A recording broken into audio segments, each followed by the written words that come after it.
Hello everyone, my name is Paul Stork, and I'm the owner and principal architect of Don't Panic Consulting.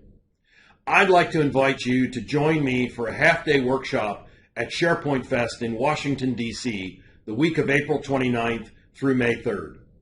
The workshop is entitled Office 365 Feature Explosion, What Should You Be Using? One of the problems with Office 365 is most people can figure out how to use the core applications. Things like SharePoint and OneDrive and Outlook and the different Office apps like Word and Excel and PowerPoint.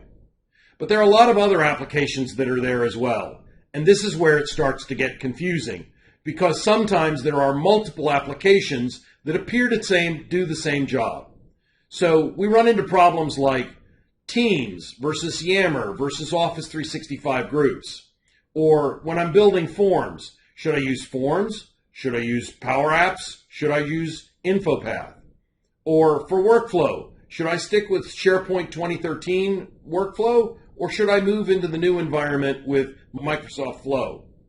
And then we get into things that are even more esoteric, like PowerPoint versus Sway. What we're going to do in this half-day workshop is we're going to take a look at each of those applications 3 different ways. We're going to do a quick demo of what the user experience looks like.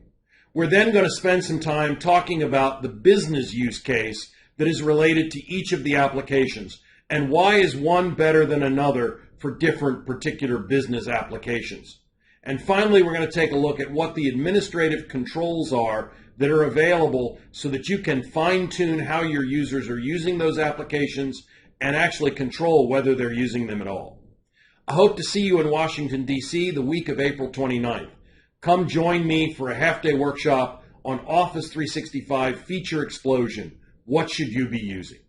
See you then.